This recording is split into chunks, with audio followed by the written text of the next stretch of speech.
na uwezo wake kila mmoja anaufahamu.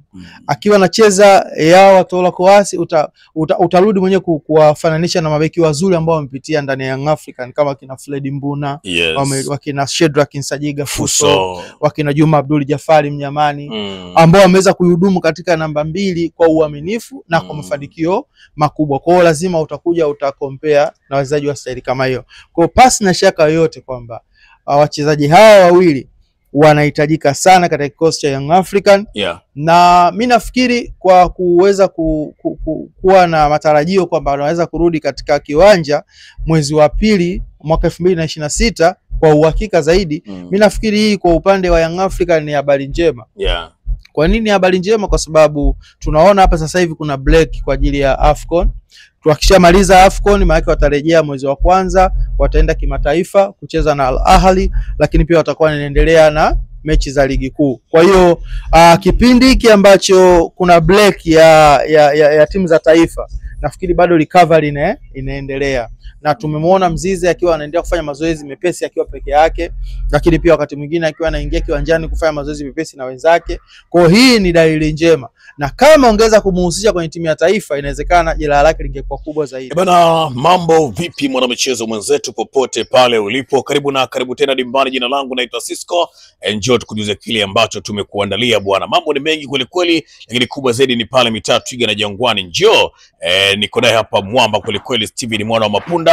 Unakwenda kusikia mengi na mazuri kutokea kwetu, akiwa anapewa nguvu kubwa mno na Bat Quality. Bat Quality ni kampuni bora ya Kitanzania, inazalisha na kusambaza bati aina zote. Ziko za migongo midogo, migongo mipana, mfano wa kigae, na zile pia zenye matili ya chenga zinapatikana kwa gharama nafuu na bei ya kiwandani. Ukinunua mabati pia unajipatia misumari na usafiri bure popote pale ndani ya ardhi ya Tanzania. Waranti yake ni ya muda mrefu, miaka 10 ya uangalizi. Bati unanunua wewe, anakuja kukutana nayo kijana wako kwa vizuri. Lakini cha kuongezea hapo bwana, bati zetu hazipauki na wala hazishiki kutu. Mapunda Steven, habari za wakati huu bro? Mimi niko vizuri. Ulipokuwa unazungumzia kuhusu mabati, Bat Quality bwana, imewafikia watu wengi sana kabisa. Hadi tajiri yetu Makota kabisa. Makota kule na Chingwea na enjoy na mzigo wake pia nafikiri soon tutamtumia wabati takriban 300 na zaidi.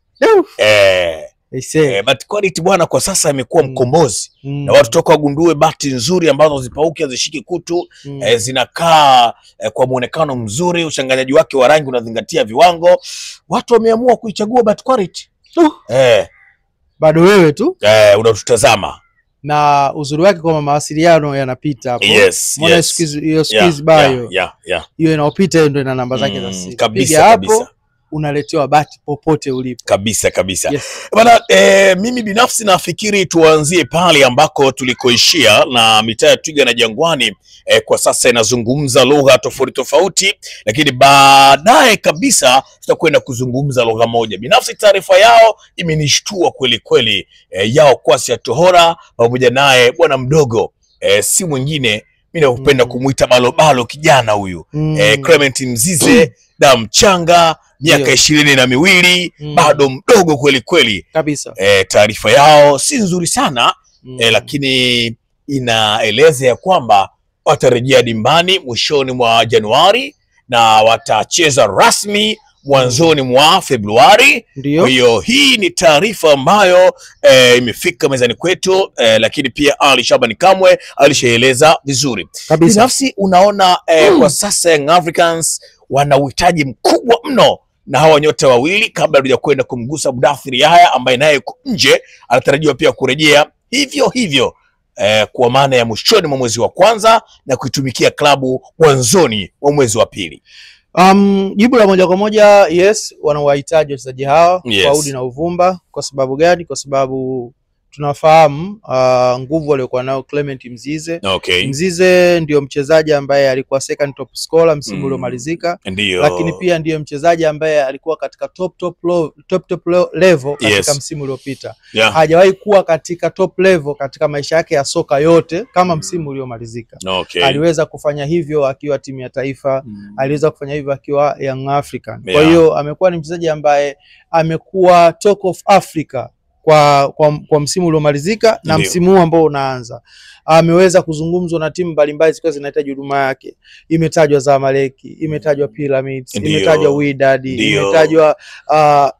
imetajwa pia na timu ya kutoka kule Ufaransa. Kuna timu Ufaransa pia ilikuwa imetajwa kwa ajili ya kuweza kuhitaji Lille Ufaransa. Nayo pia ilitajwa kumtaka Wanda Kid. Clement Mzize. Wanda Kid. Kwa hiyo unaona kwamba ni mchezaji ambaye amepitia katika performance kubwa sana. Alafu immediately inatokea kitu kama hicho ambacho kimeweza kutokea. Kwa hiyo kimekuwa ni kitu ambacho kimetokea kwa karibu sana. Ni kitu ambacho unexpected kuweza kumkuta mtu kama Walid Mzize. Lakini pia huyu Mzize ambaye tunamzungumzia ndiye mfungaji wa goli bora la CAF msimu uliomalizika. Kwa hiyo kwa namna yote ile Yanga wana uhitaji na mchezaji kama huyu kwa hali na mali. Lakini pia ukija kumwangalia mtu kama Yao Watola Kohasi, huyu ni mchezaji ambaye ana umuhimu mkubwa sana katika kikosi cha Young. Tunaona toka Inzamigol Gamondi wanaamua kuweza kumjumuisha kwenye kikosi. Anaondoka Mzee Nabi, anaingia Gamondi. Wakati anaingia Gamondi, anaingia na maingizo mapya kama kina Yao wanaingia kina Pacom. Kwa hiyo unakuja kuona kabisa kwamba ni mchezaji ambaye ana uhitaji mkubwa sana ndani ya kikosi cha Young African. Na uwezo wake kila mmoja anaufahamu.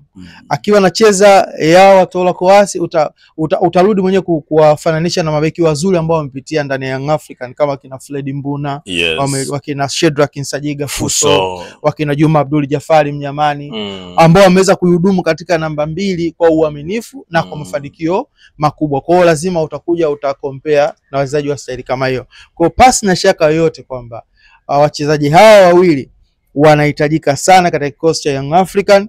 Na mimi nafikiri kwa kuweza kuwa na matarajio kwamba wanaweza kurudi katika kiwanja mwezi wa pili mwaka 2026 kwa uhakika zaidi. Mimi nafikiri hii kwa upande wa Young African ni habari njema. Kwa nini habari njema? Kwa sababu tunaona hapa sasa hivi kuna break kwa ajili ya AFCON. Wakishamaliza AFCON maana watarejea mwezi wa kwanza, wataenda kimataifa kucheza na Al Ahly, lakini pia watakuwa wanaendelea na mechi za ligi kuu. Kwa hiyo kipindi hiki ambacho kuna break ya timu za taifa, nafikiri bado recovery inaendelea. Na tumemwona Mzize akiwa anaendelea kufanya mazoezi mepesi akiwa peke yake, lakini pia wakati mwingine akiwa anaingia kiwanjani kufanya mazoezi mepesi na wenzake. Kwa hii ni dalili njema. Na kama ongeza kumuhusisha kwenye timu ya taifa, inawezekana jeraha lake lingekuwa kubwa zaidi. Wewe unafahamu kwamba msimu huu alimaliza akiwa na majeraha, lakini alilazimishwa kwenda kucheza timu ya taifa ya michuano ya CHAN, na ndio maana ikatengenezwa fatiki kubwa zaidi kwenye CHAN, ikatokea kwamba amerudi na maumivu. Na alipokuja kwenye klabu ya Yanga pia nao wakalazimisha kumtumia. Kama unakumbuka kwenye michuano ya CAF mechi za awali aliweza kucheza, na kilichokuja kutokea aliumia katika mechi ya awali ambao wakiwa away. Baada ya kuumia pale ndipo unaona paka sasa yuko nje ya kiwanja. Kwa hiyo mimi nafikiri kwa kuweza kukaa kwake nje, kuweza kusubiria na kuendelea kujitibu ni taarifa njema zaidi kwa upande wa Young African, kwa hawa nyota wawili Yao Kohasi pamoja na Clement Mzize. Bwana, hivyo ndivyo ambavyo taarifa zao mimi zimenishtua kweli kweli, Clement Mzize pamoja na Yao Kohasi Tohora. Lakini taarifa nyingine pia zinaeleza ya kwamba Mudathir Yahya kiungo kutokea pale klabu ya Yanga, na yeye pia yuko nje kwa sasa inafahamika, lakini matazamio ya kurejea atarejea mwishoni mwa mwezi wa kwanza, lakini rasmi kabisa mwanzoni mwa mwezi wa pili ataanza kuitumikia klabu yake Young Africans. Lakini kwa sasa Young Africans bila hawa ambao tunawazungumza hapa, nafikiri bila shida wala shaka yoyote bado wana wachezaji wazuri ambao wana wakilishi bora kwenye mashindano ambayo wataendelea kushiriki kipindi wao hawapo. Yes, of course. Tukiangalia upande wa Mudathir, tunaona nafasi yake ikiwa ipo covered vizuri kabisa na Duke Abuya. Lakini pia iko covered vizuri na Maxi Zengeli. Lakini pia iko covered vizuri kabisa na Racine Kouma pamoja na Mohamed Dumbia, ambao hawa tunaona mwalimu amekuwa akiwatumia zaidi katika eneo la katikati kuweza kusaidia namna ya kuweza kuilink timu kutoka katika eneo la kuzuia na kwenda katika eneo la kushambulia.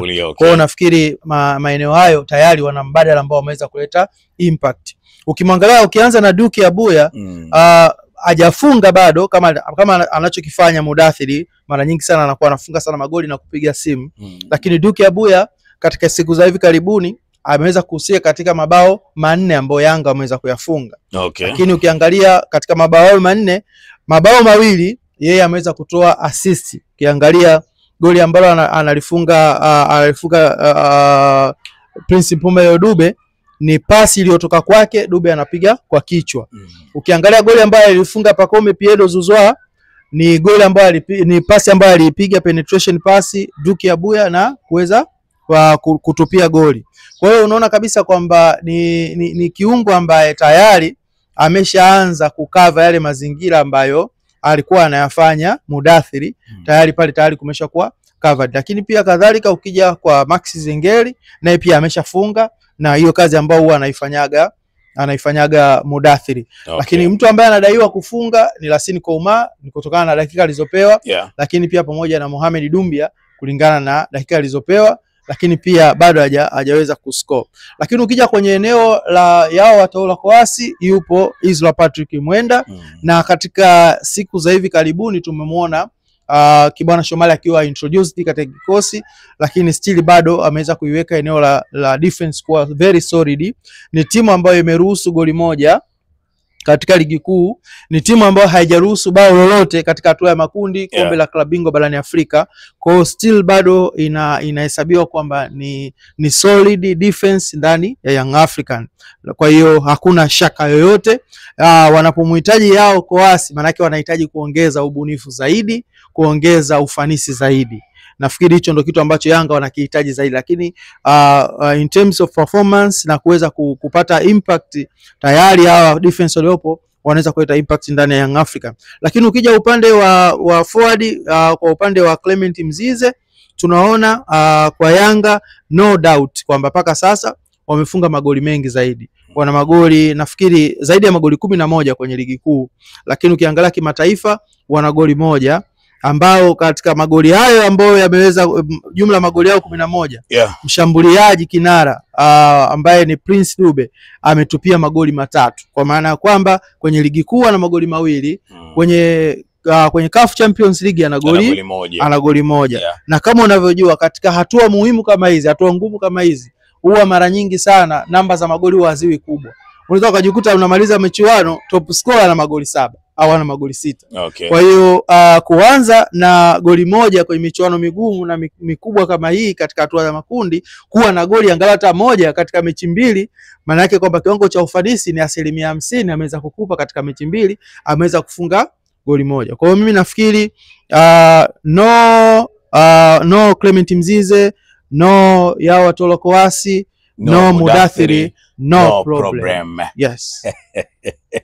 Bwana sawa, jina langu naitwa Sisco. Baada ya kushitishwa na taarifa hizi na kunifanya ni pate wasiwasi, kwa sababu tulizoea sisi wana soka kupata burudani bwana, na wachezaji wanapokuwa vizuri basi ndio tunaenjoy burudani, lakini Steven Mapunda ametutoa hofu na kutupa mazuri ndani ya klabu hiyo ya Yanga. Jina langu naitwa Sisco, nyuma ya kamera yuko mwamba si mwingine muite Michael Royce Mshamba kutoka Mwanza, amekuja na huku Dar es Salaam Tanzania, na mimi nikwambie tu ya kwamba bat quality bado itaendelea kuwa juu zaidi. Wasiliana nao sasa ili upate bati zako nzuri zisizokuwa na shida wala shaka yoyote ile. Wailanika, maasalam.